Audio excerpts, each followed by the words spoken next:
Alright, hello again to anyone watching these Kaijudo videos. Today, I know it's been a while, but I've got a deck to show off that was something I built a few months ago now, but a deck that is probably the most recent of my brews that I think has been quite good for me. And it's this, what I call Lightwater Cetus. There's some debate from other other people about what to call it, but I call it Lightwater Cetus. That was really the conception point of this deck, was obviously Cetus, birds, and one drops was basically the idea. And the second clever thing I came up with was just to use Cranky Leviathan in that shell to be able to use Cetus and reuse it for really cheap with these birds in play, and then just replaying a bunch of one drops. And you can often like pick up a Cetus and replay it for only one mana, and then you're drawing cards, drawing through your deck. There are a lot of super win more games with this deck where you can almost get to like basically draw through your whole deck and just end up with a field with like two Cetus and like two Colores and a bunch of like you go through your whole deck and have like 8 shield, 10 shields, and you kill your opponent obviously. But yeah, those are the outlier, but it ends up being quite a good tempo deck where you just have a good solid proactive aggro game with just cheap creatures and cheap evolutions, a bunch of different opening sequences that you can make with between like one drop into Crank Leviathan as your 2 drop into just like play another attacker, and then Keeper of Laws. Always just playing Lyra on turn 5, or just going blue creature, Nyx, Calorth on turn 4, draw a card. Like there's so many opening sequences that aren't just playing an aggro Cetus, but then there also are just one drop Cetus on turn 3, and then against other aggro decks you just take the control kind of route, because you almost have inevitability with this insane combo engine finish where you just sit back, you eventually get enough birds in play, or you can just Cetus your way out of range of dying, and then you just build a huge board. Like matchups, like random matchups like Mega Bugs, for example, like you can just play the control game. They can't really beat down profitably because Cetus comes down and wrecks everything they're doing. If they eventually go Hive Queen, you can just trade it, just bump with it with Calorth. You have crazy lines sometimes that come up with like Calorth out, and then you just crash your own Cetus into stuff just to bring it back to hand, and you just have this insane value life total game. But that's kind of the general idea, just like a tempo aggro deck that also has just insane survivability with just a lot of cheap cards, cheap blockers, um, cheap or some good shield blasts, which is one of the main things to talk about with this deck is the flex slots and what stuff I've tried over the times I've played with it, the iterations that I've had, and the shield blast count is one of the things that changed the most. But yeah, I guess we can sort of go through card by card. Obviously, we're playing the full 9 1 drops. I guess technically not the full count because there's also more 1 drop light blockers, but obviously we're leaning towards the water block or the water 1 drops because we have Calorth in the deck, of course. That's pretty important. Skirmisher could come up if you want to go that route, but figured it was better to play Magris just to have access to a cheap creature that can attack. It's not always like you need to play it turn 1 and just go aggro mode with it, but that's an option for certain matchups, I guess. But just even in the mid game, being able to make a bunch of plays, dump your hand, and then just have a cheap 1 mana attacker to set up for lethals, 2-turn lethals. It's a nice option to have, and that's why Magris is pretty good. But yeah, the 1 drop count is also something that changed. My original iterations only played like 6 1 drops, where I was initially trying Magris plus the Suite of Water 1 drops, and then should try to get a feel for which ones felt more important, how much I needed water. Eventually settled on the water ones being better, and I initially had like, and then my second iteration of the deck had 7 1 drops with 6 water and 1 Magris, and that's what I played for a while. Was just basically, I would say like maybe second and a half, third-ish iteration is basically this with, or the iteration just before this was basically this deck with 2 less Magris and then a couple more flex cards, like an extra Shield Blast with Arbiter and like a 1 of Tech Blinder Beetle just as another early disruption card, which I think are both still playable cards in this deck. But this was the most recent, most streamlined version that I've been playing, where it maxes out on 1 drops, but the count I'm still not sure of. I felt like 6 definitely wasn't enough. 9 might be too many. I think if the right number is probably 7 or 8, and I'm still not super confident, but it could be 9. So that's one of the main things. I think if there are flex slots in this deck, it's mostly the extra Magris. Uh, Maybe one Cranky could be flex. You're kind of forced to play 3 of everything else. Maybe some people still don't feel like you need the full 3 laws. I think it's too important for the matchups you need it that I don't really think the third laws is that cuttable. But obviously, if you have a good meta read or something, you could. It is not mandatory. So I think like probably the third copy of laws, the 2 Magris, maybe the one of the Crankies, and then maybe you could switch around the Rusalkas for better other, like the other Rusalka Psychic Predator. Maybe you could cut one of these slots for a Blinder Beetle or a Shield Trigger. Maybe you don't need to max Rusalka, but the card is really good, so I would probably max it. But that's sort of, I think everything else is kind of mandatory, but yeah, the main thing with the 1-drops, not sure if 9 is the right number, but I got some crap from people for playing too many 1-ofs, and this was the streamlined version, just playing all the maxing out Magris. Not sure exactly. I think having a bit of substance with some different options in a deck, especially one that does see a bunch of cards, pretty nice, because you can be super linear and do your plan and just try to execute that consistently, and usually your plan's good enough, especially if you can't execute it consistently and just have that high floor. But it is nice to just have some substance in your decks to be able to deal with some extra little situations here and there. So Cyber Scamp makes sense to me. I mean, keeps bait and play for your evolutions. Just a good card to dissuade spells. Seems pretty straightforward. I think it just fills a nice role in this deck, as just helps you be that tempo deck. And obviously, when you're playing a deck with like Cranky Leviathan, kind of a combo-y card, CETUS, Vortex Evolution, these are kind of precarious cards, especially into some of the control matchups with discard spells like Mesmerize. So having Scamp to dissuade Mesmerize and also just give you a more stable kind of generic plan, that the Scamp and Laws really help do that. Otherwise, you can kind of have some brick hands where obviously if you're drawing too many one-drop blockers, your hands kind of suck. So Cranky kind of works in concert with those to make them not suck as much, because it gives you a way to convert them into a powerful tempo-y play. Although, unfortunately, Ganta and Kaijudo is not as powerful as it is in Duel Masters, but whatever. Cyberscan makes sense. Max the birds, they're the core of this deck. I think a lot of people have had ideas about CETUS, including myself. Like, CETUS, as soon as people figure it out as a dragon, which a lot of people have overlooked, like a lot of people saw this deck and didn't even register that the synergy that CETUS was a dragon, but yeah, I think when you find that out, you want to use CETUS with birds because it seems kind of busted, which it pretty much is. But I've even experimented with CETUS decks in the past, and a lot of the time I was doing way too many things. Like I was trying Lightwater Dark kind of mid-range or tempo dragons with Agarics and Lyras and birds and Finbars, and trying to do like a Lightwater Dark tempo that had a bird engine, and sometimes maybe mixing in a CETUS as a decent card. And sometimes I got even more ambitious where I was playing like self-mill with Veil Slip so that I could mill a bunch of my own birds and then Veil Slip Agarics to put the birds into play, and then I could follow up by summoning the Agarics for cheap after getting those birds into play and then summoning more stuff. Obviously, a ton of things going on, very ambitious decks. Makes sense why they didn't work, I think, or I just didn't put that much time into those ideas.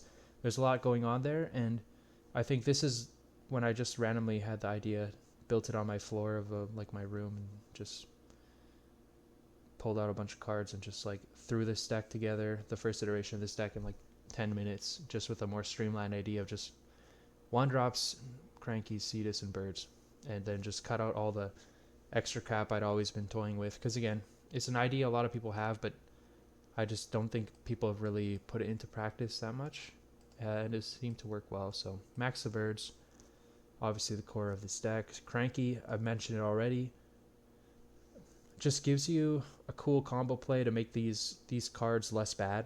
You can just, in matchups where you don't want blockers, like control-y, more mid-range matchups, you can still play them on turn 1 and then use that to turn on your Cranky Leviathan on turn 2 to have a big, beefy attacker. So that's nice. And then Obviously, mid game, it becomes a super insane value card, picking up your CETUSes as you take a more defensive posture against aggressive decks, just cranky, bouncing your own stuff, and then being a bait for CETUS on the way back down. Um, Gets crazy. You can have some loopy stuff going on where you have like a cranky under a CETUS, then you play another cranky, and then you just start looping stuff. Um, yeah, gets crazy. Rusalka, I think it's just one of the most generic, effective tempo-y creatures. Obviously, everyone knows that. Psychic Predator is also really good. Maybe has a lot of merit in the mirror match, for example, because it deals with stuff like Calorth well, just freezing it down. Obviously, the mirror also has some tricky shenanigans going on, though, with Cranky to unfreeze your stuff, pick them up, but obviously that's ends up just turning it into a regular old bounce effect, so it's not the end of the world. But I think Rusalka just generically probably the most high floor effective card overall, but I could see Psychic Predator being right in some numbers. Both cards are amazing, so not sure. I just think the fact that it kind of functions as this engine piece, again, just giving you a lot of tricky plays with self bounce, I think can be pretty nice in certain spots. It sounds super dirtily, and to some extent it might be overkill to super focus on that aspect, but it comes up. It's relevant. Bouncing your own stuff is super relevant in this deck, so I think Rusalka, the duality there was really nice, and again just facilitates a regular old beatdown plan of just like curving out, playing Rusalka, playing Calorth, beaten face. Keeper of Laws, mentioned it already.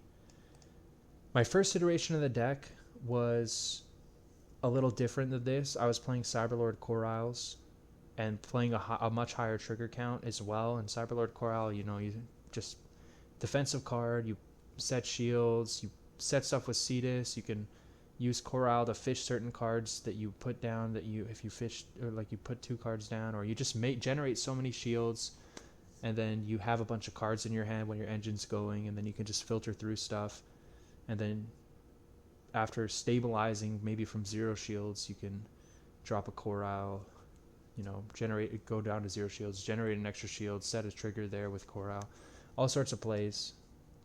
Core Isle ended up being, in my opinion, Core Isle just kind of sucks. It's played so much lately, but it gets played a lot. I think the card's it's always underperforms, but underperformed for me. I felt it's kind of predictably win more in those situations, just a bit of an inefficient card, but maybe it's a bit of a mirror breaker, or just gives you the edge in the mirror compared to a more linear build like this, but not sure. I think Core Isle, though, was not that good. I kept it as a 1-up. My second iteration of this deck had a bunch more 1-ups with 1 Core Isle and as included, and then even then I felt like cutting it. And again, the initial build had more of those Core Isle stuff, higher trigger count, and I only had 1 Laws in there. It's just like kind of a hedge card. Ended up realizing, you need the second one for the control matchups. 1 is too few. And then realized, this Core Isle card sucks. Probably just max Keeper of Laws. Like, card's good, man. It's just really good. You can just kind of do nothing. Like, you can just have a slow draw, play a dude, play a Keeper of Laws, and then just sit around and then do something crazy and then just win eventually. It just works out usually. So I think 3 Keeper of Laws I'm pretty happy with that, pretty set on that.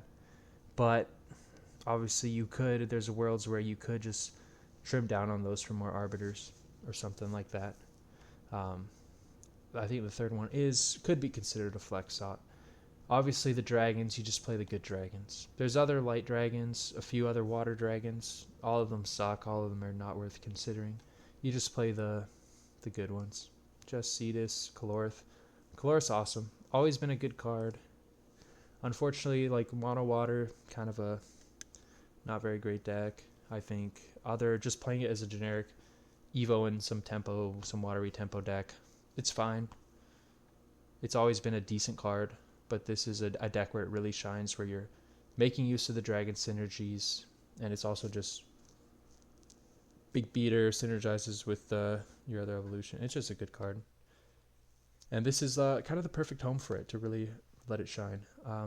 Lyra, obviously, also just one of the best cards in the game. Just such a amazing tempo, mid-range value. It's just beautiful. Just beautiful. Good in every matchup. Good in every situation. Landing it on 5 mana is just the reason like Oath Dragons is even a good deck, and like half the matchups it's good in. It's just such a beast. But so you just play the good dragons and some birds, and just yeah, you have so many opening sequences. Like one drop CETUS in certain matchups is just runs the table. Other matchups it's risky. Like if they're playing Bone Blades, that maybe is not the line you want to go for. You want to play it slower.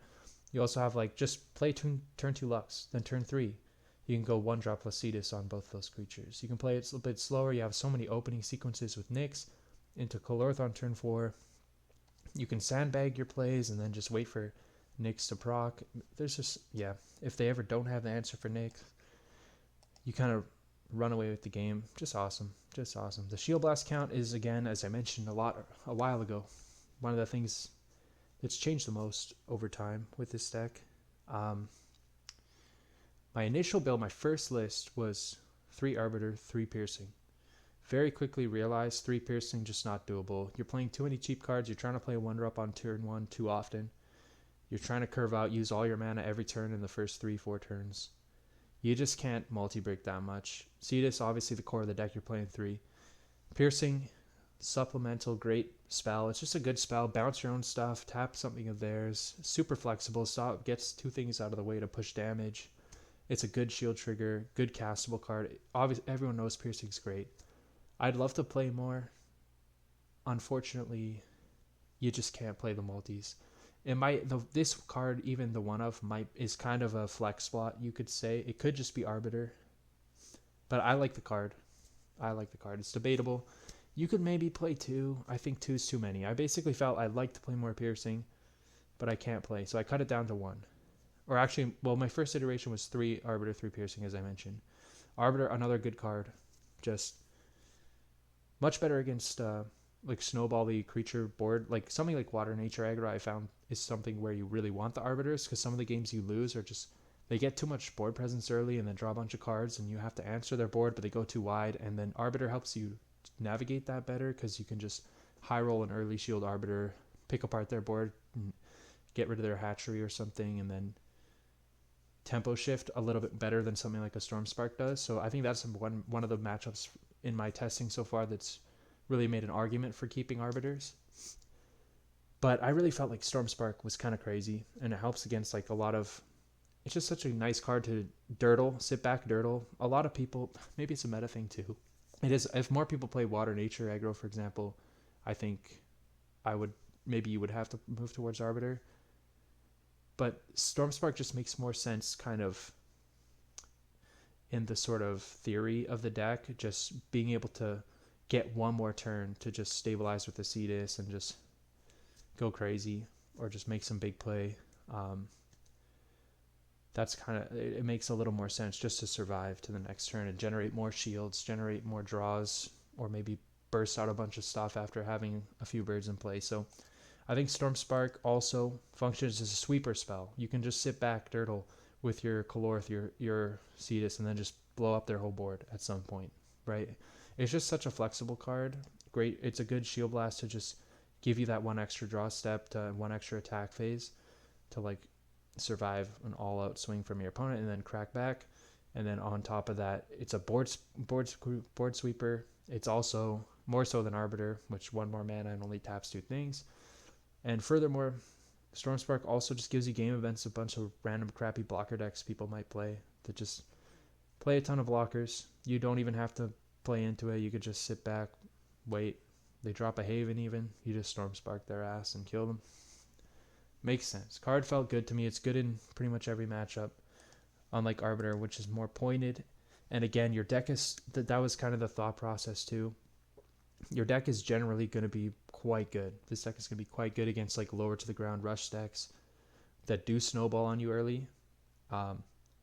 Most of the decks are just favored against inherently. So my initial builds was 6 Shield Blasts and Corral. Unnecessary, a little bit overkill. You have 6 1-drop blockers, you have Shield Blast, you have CETUS, you have tempo stuff, right? So as overkill, you didn't need Arbiter, just lean on Storm Spark, better against the more mid-rangey stuff. I think that makes sense. That makes sense. Water Nature was the one exception where you did feel pressed, in my experience, to have something a little more high rolly up front, like Arbiter, that's something that can swing the game super hard on the first or second shield break. But yeah, that's going a bit in depth. My first iteration, 3-3, Piercing Arbiter. Realized I wanted Storm Spark, went down 2-2-2 to try them all. Really felt like Storm Spark was the best. Piercing couldn't play more than one. And then at some point I kept Arbiter as a one copy. Just kept it as a one of. I had one Coral, one Magris, two Keeper of Laws, some weird numbers, one Blinder Beetle, and then the one Arbiter is just the fifth Shield Blast.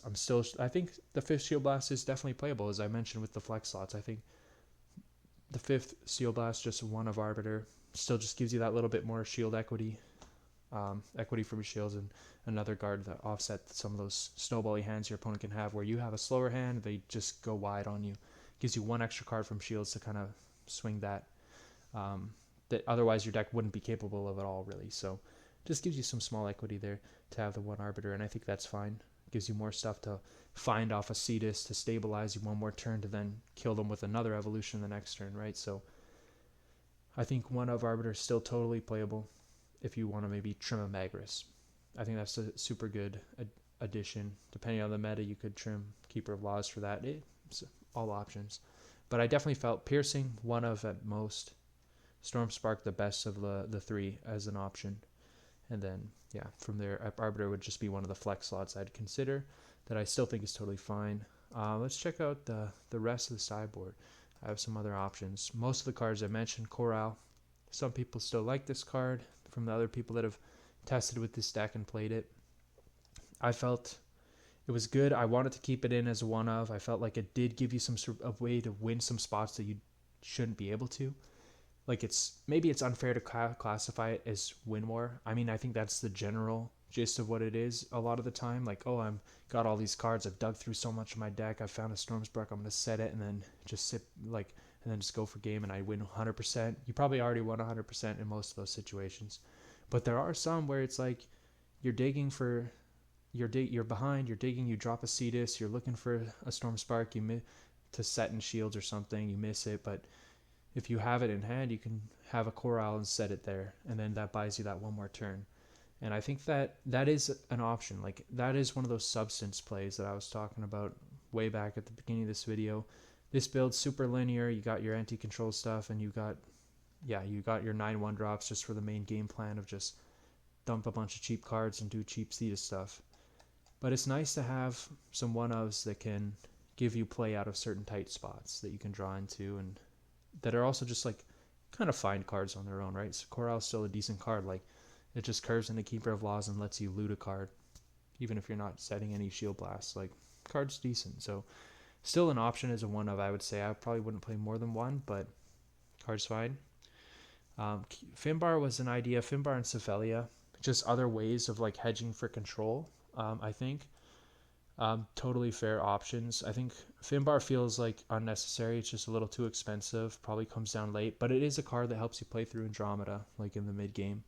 I think a one of is still, it is defensible. I haven't tested it in this deck at all. I've just kind of theory eliminated it from my options.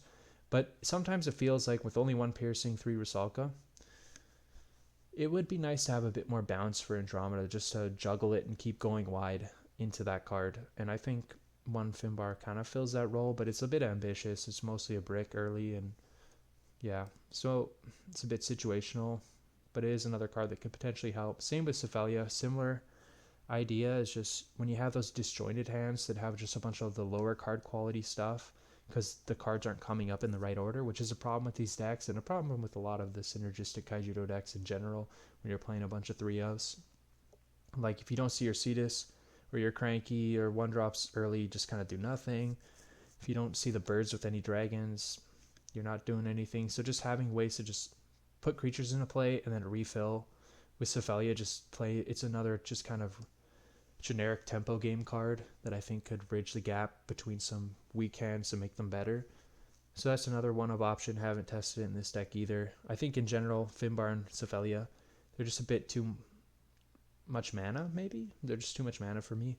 Keep the curve a little lower. Play stuff like Keeper and Cyber Scamp was more the idea. But maybe again, just defensible one-ofs. Like maybe that 8, you don't need that 9th 1-drop. So if it's a control field, maybe you slot in one of those guys. If it's an aggro field, maybe you slot in the Arbiter or the Coral or something like that. So all defensible ideas. The Blinder Beetle was a card I played for a while as well. It was in my very initial list as well. Just, I don't know why, it was just an idea of like cheap disruption, helps against other bird decks, pairs well with Cranky Leviathan if you have Cranky on curve 1-drop. Turn 1, turn 2, Cranky, bounce to 1-drop, turn 3, Blinder Beetle, kill anything. So that's nice. But the problem is you don't have that many activators for Blinder Beetle outside of Cranky, which is again predicated on having a 1-drop turn 1, which is not a guarantee. So you're just not that likely to have something huge. Obviously, Lux can take out any 1Ks, and 1Ks aren't uncommon. But it's not the most live on curve, which is kind of an issue.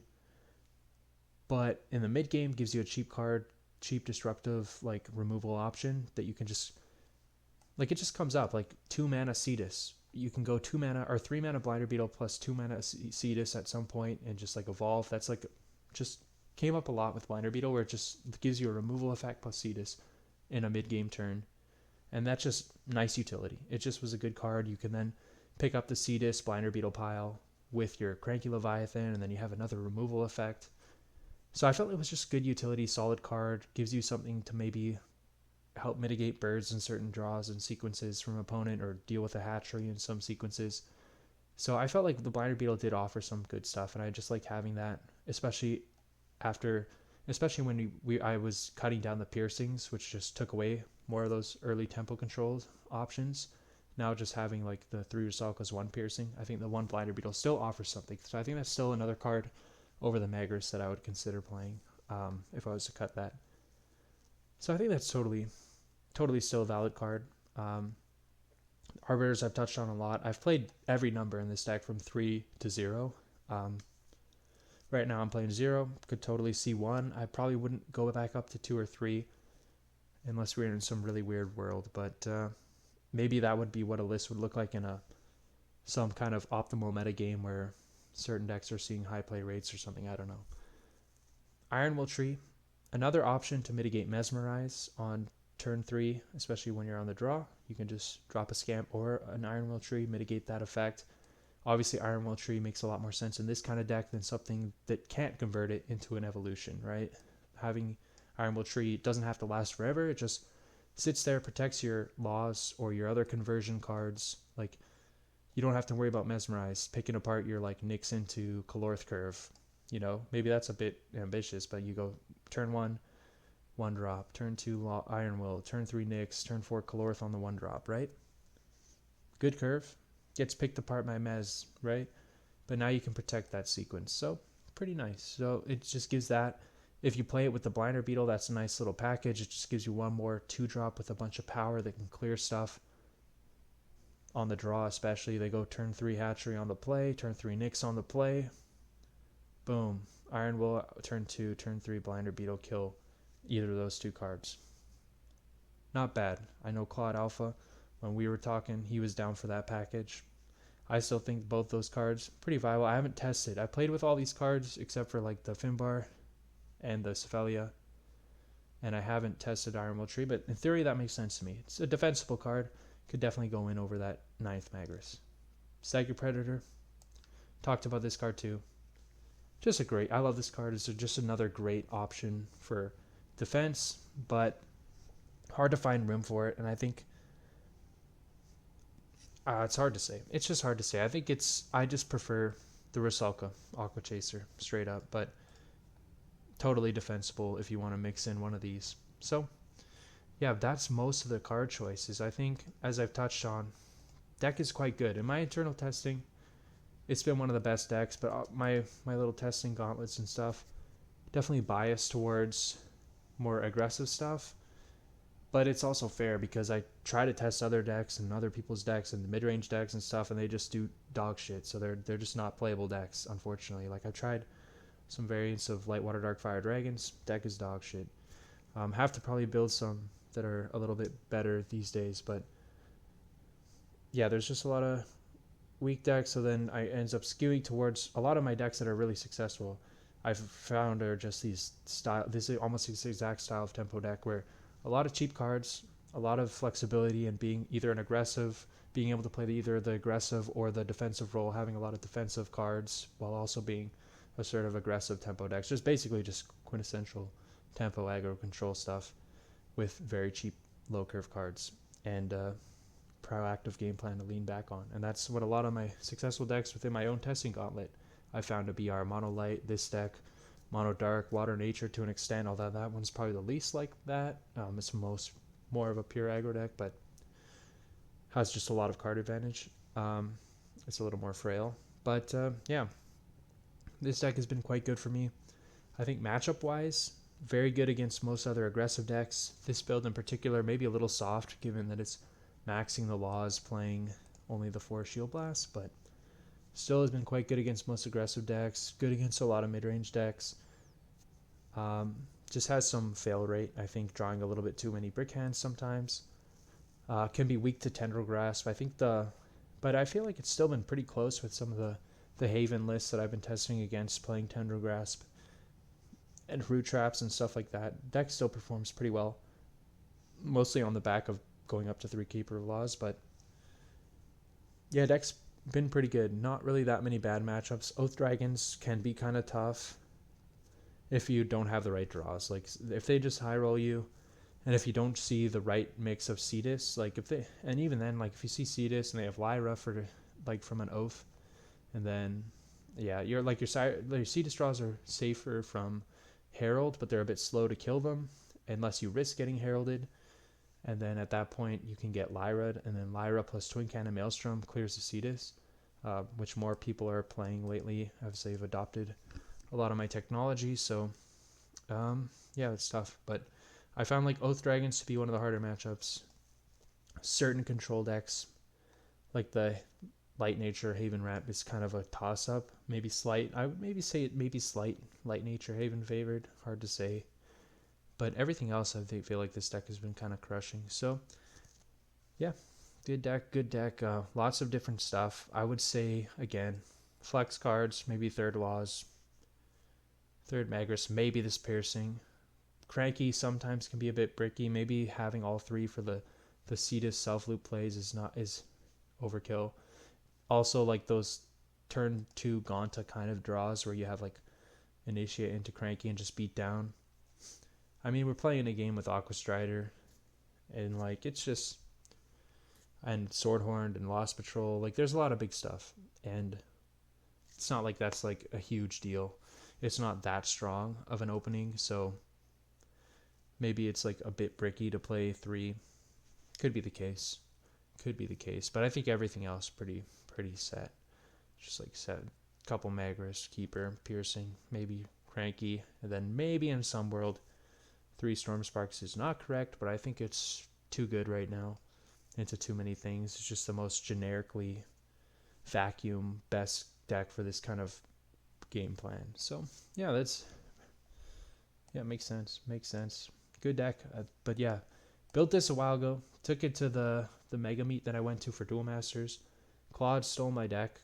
He just yoinked it from my hands, my physical cards, and I was gonna play it in the tournament we had there. Unfortunately, he stole it and played it himself. I played some other crap deck, and he ended up winning with the list. There was probably the variant just before this, with a few more. One I was playing the Blinder Beetle, playing 1 Magris, I think, playing an extra Arbiter or something like that, playing the Corile. I think Garabon as well, another guy who was there with me.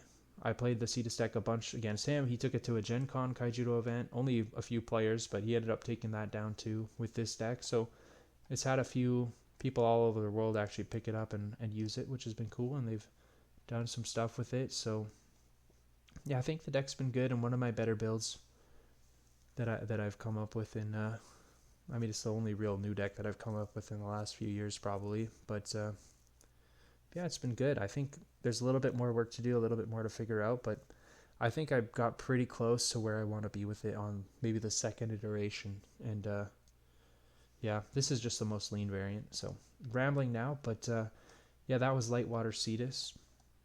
Pretty dope deck. Whale on, brothers.